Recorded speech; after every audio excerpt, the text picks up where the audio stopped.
Wyatt do that. What's up, guys? I'm going through all of my controller boards, not all of them, all the ones that have been set aside over the past several projects or random lots I've gotten them in that have had random little issues. I guess this one being the most random. As soon as you touch batteries to the controller, the right rocker motor just spins non-stop. And I already tried switching the motors. It's not the motor itself, it still seems to do it. I mean, the rest of the controller seems to work good. It lights up just fine, but yeah, the one motor just spins nonstop.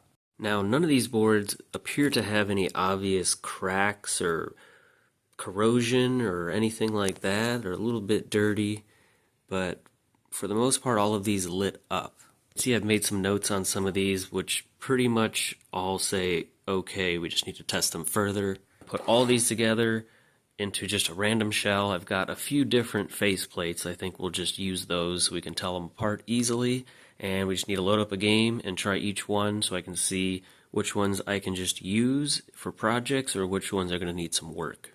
I've got all of these in just random shells.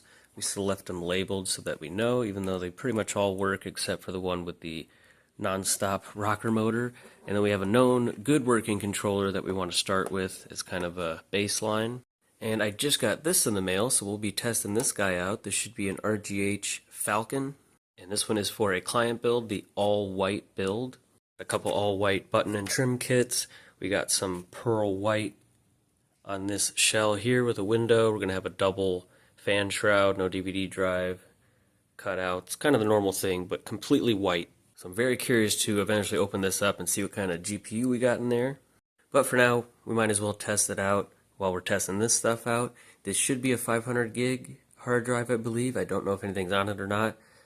If not, we'll just put a USB with some games on it.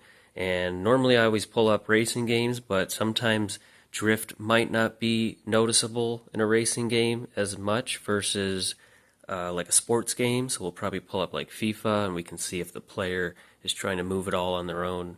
Alright, it's just been plugged in, so it'll probably take a little bit longer to boot. Whoa.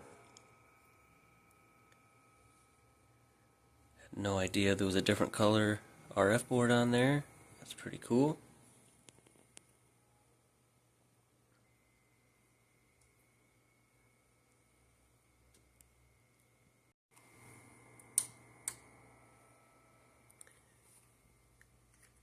So nothing really on here.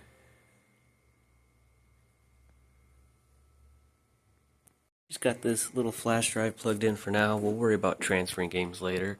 We'll just play it off the USB. So I pulled up Need for Speed, tested all 5 of these real quick, just to separate them between stick drift and no stick drift. So this one kind of gets stuck when you turn left. It'll still think it's going left for like a few seconds and then straighten out. So it's not horrible. Could be something that a little cleaning would fix, but probably needs a new one. This one drifts to the left very hard, so that's a bad stick. This one also has white LEDs.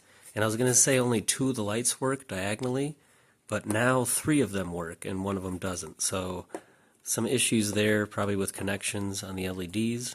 Now on this one, this is the one where the right motor is stuck on and the RB works, but it doesn't click. So you can see that side clicks. That one doesn't really click, but it does work. This one here, everything seems to work, no drift.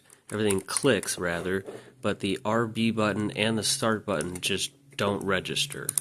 So, again, could be something a cleaning would fix. If not, there's maybe some corrosion on those connections. Finally, this one actually seems all good. So this one we're going to pull up FIFA and just double check. Sometimes, like I said, the sports games are a little more sensitive sometimes, and you'll see the player wanting to start to walk a certain direction. So we'll try that. Here's our good controller. Whichever direction we move him, he eventually comes to a stop. Now we'll try one of the bad controllers. Let's connect this one. Oh, we're back to only 2 lights working.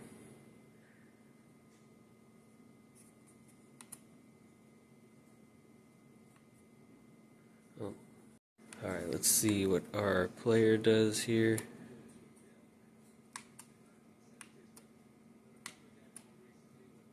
Okay.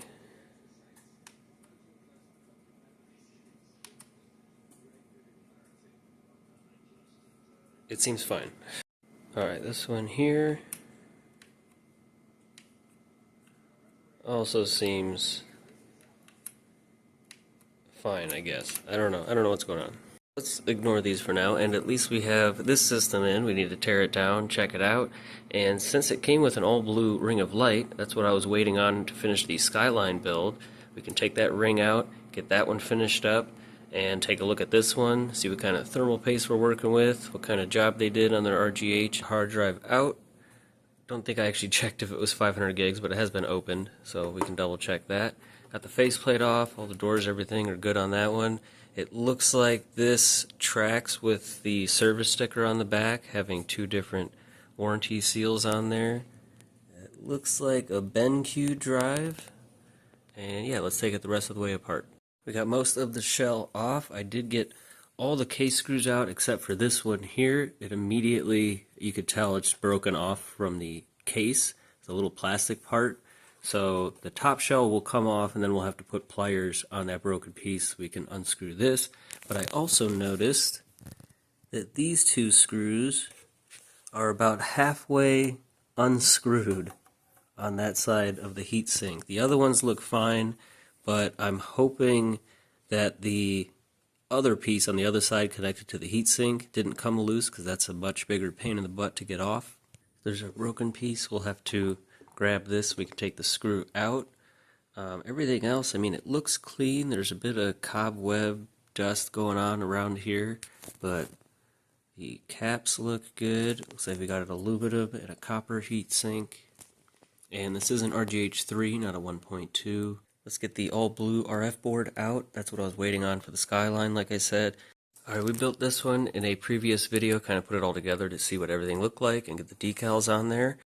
Even though we were waiting on a couple parts, but we have an all blue board now we can put in this one. I just need to finish routing our nitrous cables and our front window here. Okay, we got the cables connected to a Lego piece in there, so they're all routed, not just loose. Got the blue ring of light board in there. I also still needed 2 of these screws, so we got that taken care of. And let's get the rest of it together. Oh, and the window. So we got this all the way back together next to the controller, but we still have plenty of the sponsorship decals left over. I think we should add a few of them to the handles of the controller real quick. We are now all set on the controller, the system. I'm going to go ahead and find a wallpaper that matches our theme to add to our Aurora dashboard.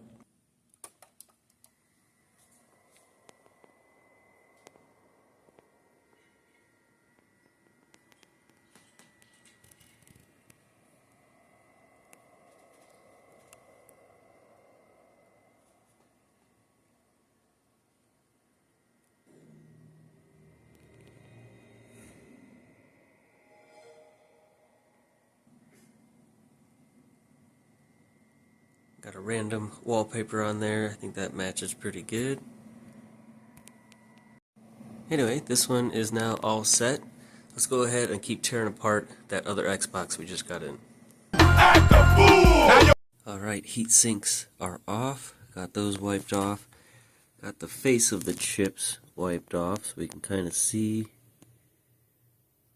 And not an HTG, just a RIA. We got chips with no glue around the outside. That's usually a good sign. And obviously it's been working good, and especially with the GPU having the 2 screws like halfway out, it was still running at normal temperature. So now I need to finish getting this all cleaned off, and we can start putting it in the shell that we have started to paint. We still have some things to wait to show up before we can put this thing all the way together. You can see here we're putting 2 aluminum heat sinks on there, no disk drive. Some of the components here painted, some nice pearl white. Got a couple white fans. Got a metal frame that's already painted mostly white on the outside. Still waiting on another controller that I can get painted to match. So stay tuned for another video where we get this one all together. I'd like to wait till I have everything and do it all in one go. Need to get this one packed up and shipped out. Hopefully I get the last couple decals in, at least for the Civic build, we can get that finished. Unfortunately, I was sent a BenQ drive to replace this one, and I need a Hitachi, so now I'm waiting on that. It's probably going to be another week. However, when this one's done, I think I'll just go ahead and do the drawing. Hopefully someone picks this one, then I can just ship it out right away. Otherwise, if they pick this one, it'll just have to wait a couple more days till we get the disk drive in, and then I can ship it out, and this one will be for sale. And our UV flashlight that will come with this one.